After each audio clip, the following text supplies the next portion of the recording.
Ladies and gentlemen, boys and girls, yeah, time for the kids to go back and cough. Then make sure that the ailments are good and we're ready to play the sports because the high school kids are back on the field, the middle school kids are back on the field. There's a Little League World Series out in Greenville still going on. And we're still waiting on Panthers football and Alexander Nikishin to sign a contract with the NHL. It's a cornucopia, a plethora, a buffet of a little bit of this and a little bit of that this morning. Paul Ihander with you. Max Goren is back as well. And I'm trying to find some excitement. I just walked out of a meeting about 15 minutes ago. We have a regular Wednesday meeting around here. I'm pulling back the velvet rope here. And I sit in this meeting, and I'm supposed to give like an update, right, on the department and things that are going on in the sports world and how we're all supposed to make some money and get along and those kinds of things. Again, I don't want to bore you with all the details, but at the end, they always say with everybody who presents, do you have any questions? And it was, do you have any questions for Paul? And one said, are you okay? I have a 5-hour energy drink for you. And I said, sometimes it's good to surprise people with a little bit lower of an energy burst in a room where for the past several years I have been usually the brightest bulb burning when it comes to presentations and just handing facts and things off. And I think where I'm getting at this is we roll into the middle of the first week here of August, and I'm glad you're all here with me, by the way. I do appreciate that. Is that I'm struggling a little bit, and I'm not afraid to admit it. Went to bed last night with every intention of watching the Hard Knocks debut on HBO, the Seattle Seahawks. I missed it. Absolutely missed it. Max, did you watch it? Did you watch it? Max I've never watched Hard Knocks. So Max doesn't watch Hard Knocks, so he don't give two anythings. I missed it last night. I was like, you know what? I'm going to get a little bit of taste of something. Something meaningful when it comes to football, because I hear apathy. I hear the less than enthusiastic cries of Panther fans when it comes to the Hall of Fame game, where your Hall of Fame inductee, Luke Kuechly, isn't even like the most decorated of the guys that are going in. Like, he's important to the Panthers franchise and important to Panthers fans and those who grew up with the team and still believe that the Panthers are their home team. But I got Drew Brees out there. Drew Brees, right? Guys on TV, like, all the time now.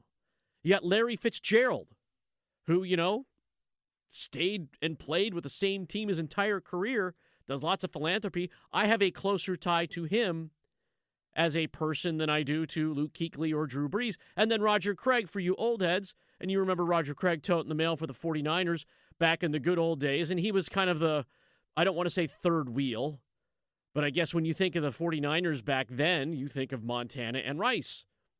And then you realize they had to have a running game too, and that was what Roger Craig did. And I'm not diminishing Roger Craig. Like, he helped move that offense forward, but you don't think of Roger Craig in the same way you think of Jerry Rice and Joe Montana.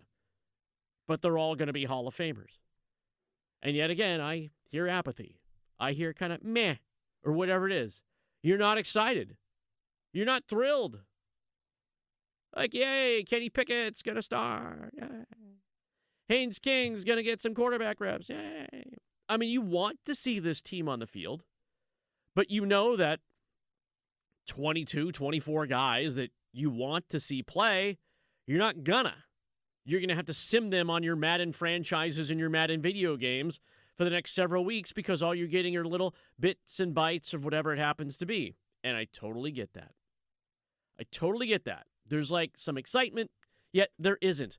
Can I say that I am more excited to see the Arizona Cardinals play than I am the Carolina Panthers tomorrow night in the Hall of Fame game? Blasphemy! No, not at all. Arizona Cardinals yesterday came out and said Carson Beck's going to be their starting quarterback. I am more interested in seeing Carson Beck start at quarterback than I am Kenny Pickett start at quarterback. Is it okay to say you're not interested in seeing either team play in the Hall of Fame game? Nope, because I'm watching. It's the Hall of Fame game? I'll probably watch it. You're watching, so you can't say you're not interested. I'll probably watch it because there's literally nothing else going on other than, if the Red Sox were on TV while they were winning every game for the rest of the year. They're on I'd TV watch that every night. They are. Yeah, they're not on national TV, though. MLB TV. I don't subscribe to whatever that is. You not have T-Mobile? No, I don't It's free. have T-Mobile. It's like free. AT&T.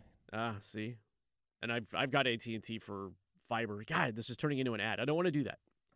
Not an ad. Yes, not an ad. No endorsement required. I'm more excited about watching the Arizona Cardinals play football. I'm going to see Jeremiah Love tote the mail tomorrow night.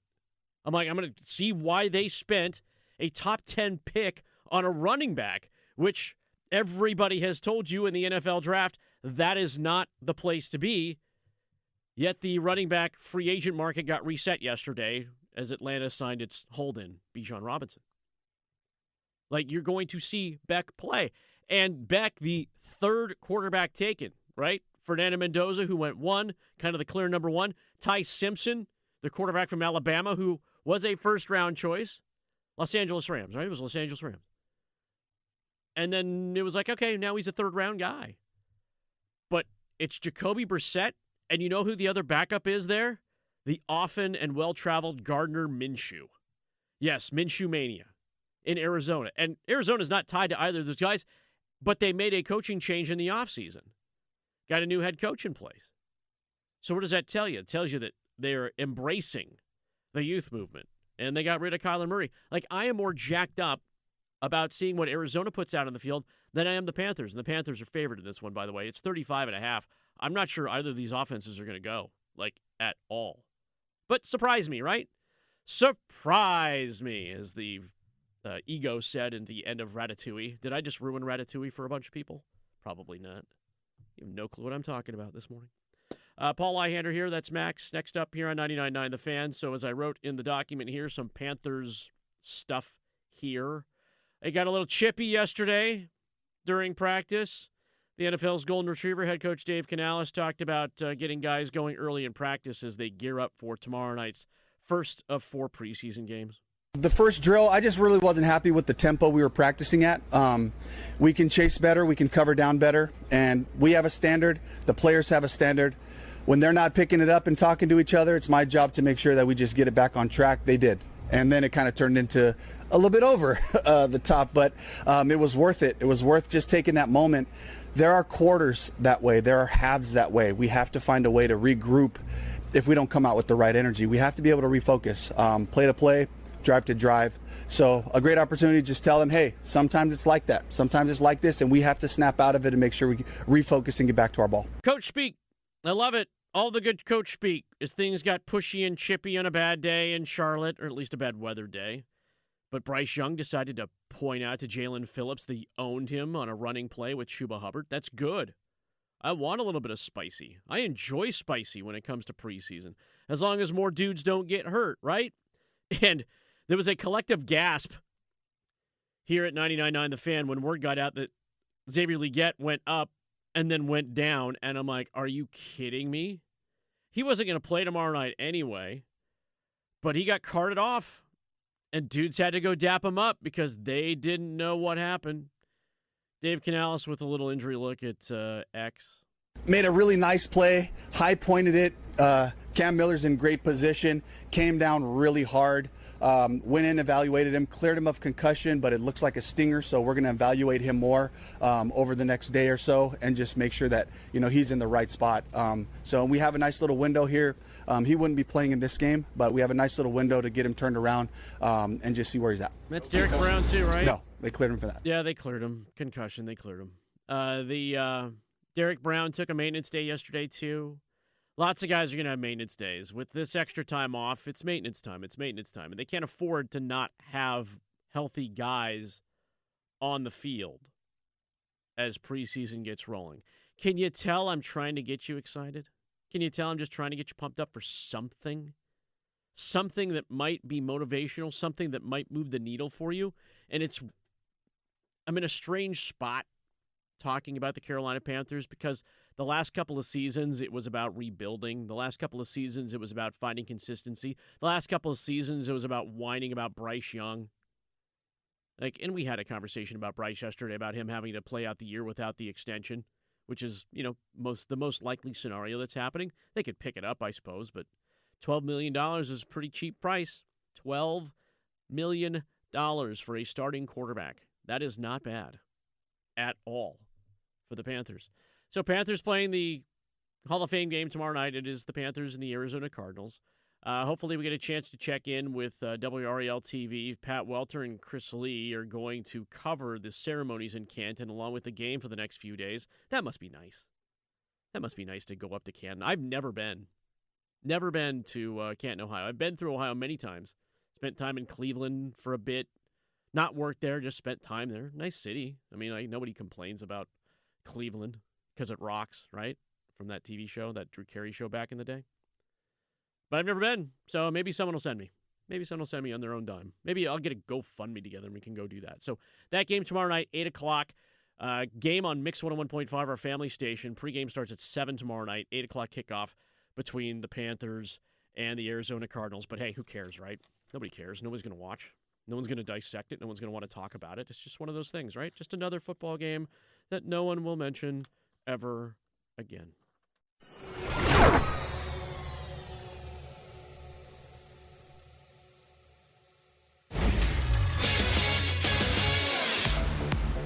I'm Max Goren with 3 things you need to know right now from 99.9 The Fan. Star running back Bijan Robinson and the Atlanta Falcons agreed to terms on a 3-year contract extension yesterday that will make him the highest-paid running back in NFL history. Robinson's extension is worth up to $75 million, with $51 million guaranteed. After a lengthy weather delay, Charlotte FC put on a dominant performance in their first game of the 2026 Leagues Cup in the Queen City last night, shutting out Pumas of Liga MX 3-0. Their Leagues Cup Phase 1 continues on Friday night against Atlas FC. The Durham Bulls play a doubleheader in Charlotte tonight after last night's contest with the Knights was postponed due to rain.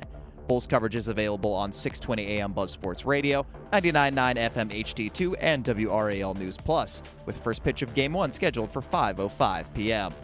For all the latest news on your favorite teams, download the 99.9 The Fan app or visit 999thefan.com.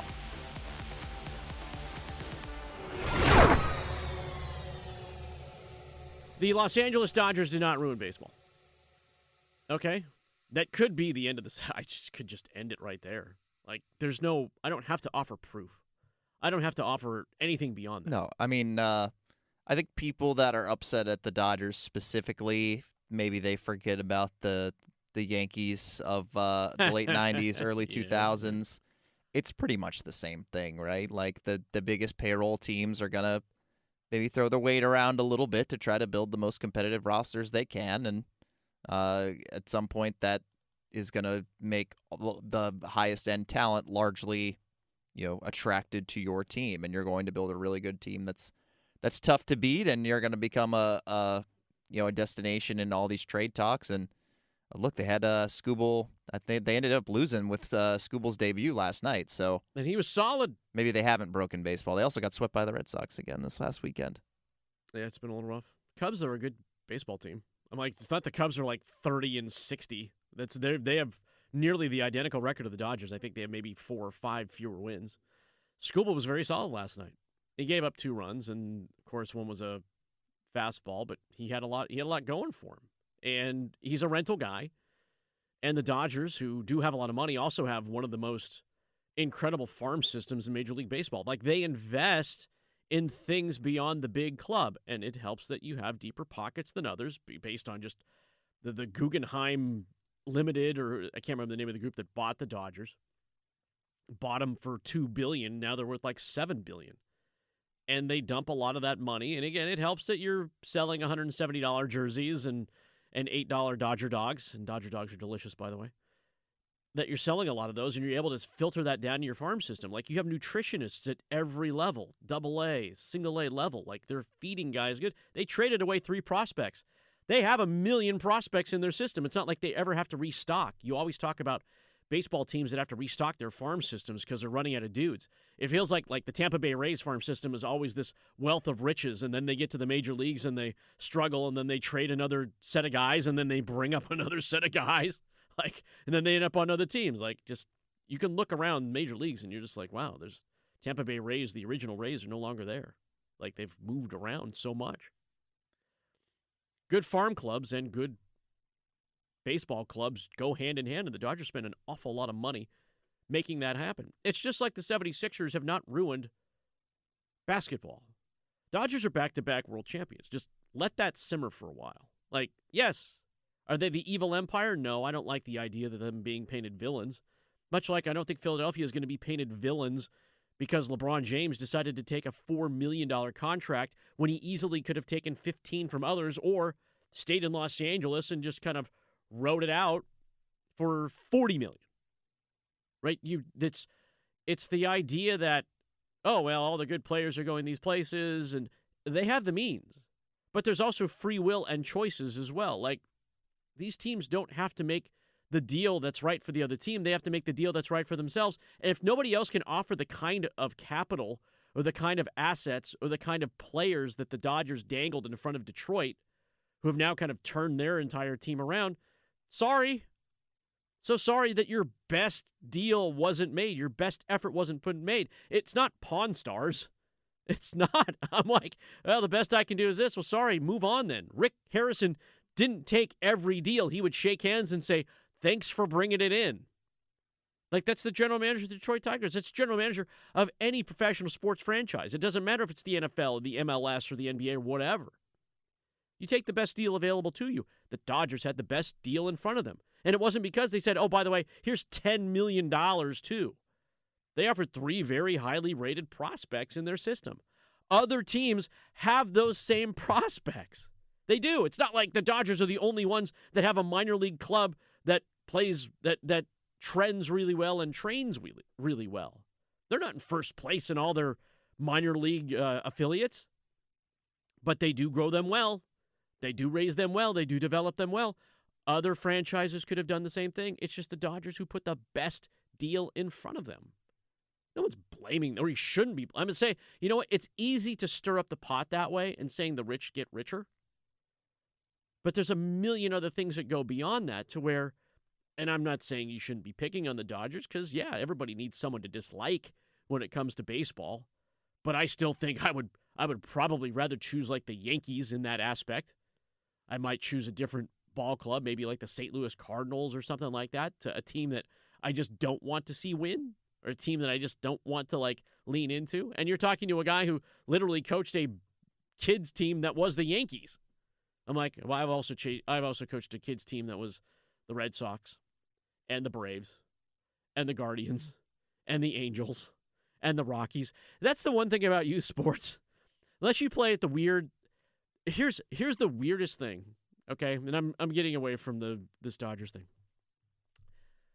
As we see youth sports kind of move up and recreational wise, right? Recreationally, they tend to borrow a lot from current franchises, right? Or even college teams, right? They will pick a college team's name because it feels like it's kind of innocuous, right? No one picks, by the way, Blue Devils, Tar Heels, or Wolfpack here locally. They just don't do that. It wouldn't feel right. Or Camels or Eagles. They tend to pick teams that are kind of outside of the area. So you see like Trojans, you see Bruins, you see Cougars, you see Longhorns. You see teams like that because they don't have like lots of local ties.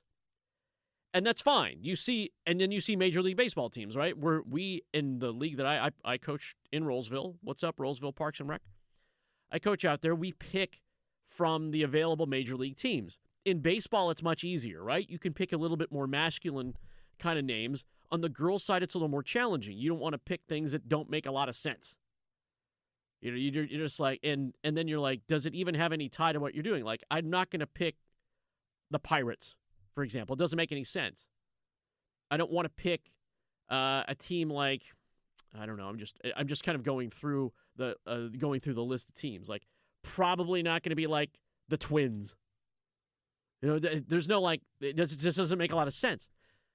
And then you go to what's known colloquially, what's known as travel ball.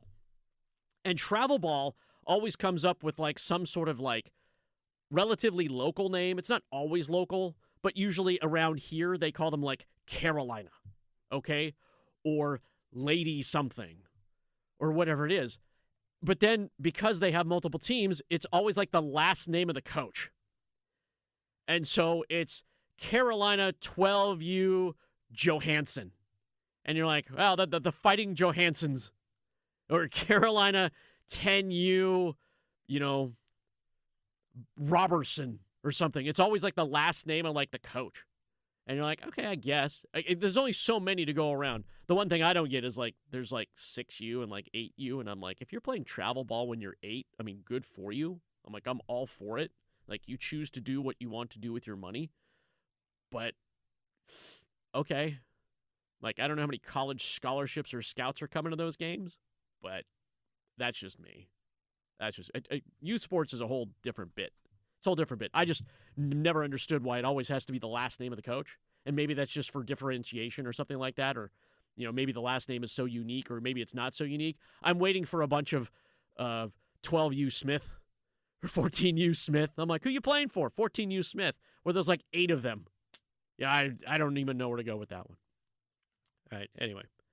Dodgers are not ruining baseball. Money's ruining baseball. And the lack of a consensus on money is another bigger thing. By the way, Jeff Passan came out the other day, said that Nashville's the shoo-in for the Eastern expansion for MLB. And what's left is who's going to be out west, with the multiple bids out there with Portland and Salt Lake City and Vancouver, British Columbia. Well, to be fair, expansion's probably getting put on the back burner as they try to focus on having a season next year. They'll have a season next year. They will. They'll get it done. Hope so. They'll get it done. The lockout's happening. They're going to lock out, but it'll happen. And what it'll mean is, like they did 5 years ago, it'll be a shortened spring training, and they'll postpone the start of the season by 2 weeks, so we don't have to talk about baseball during March Madness or the Final Four, and then we'll just move on as a country. That's what'll happen.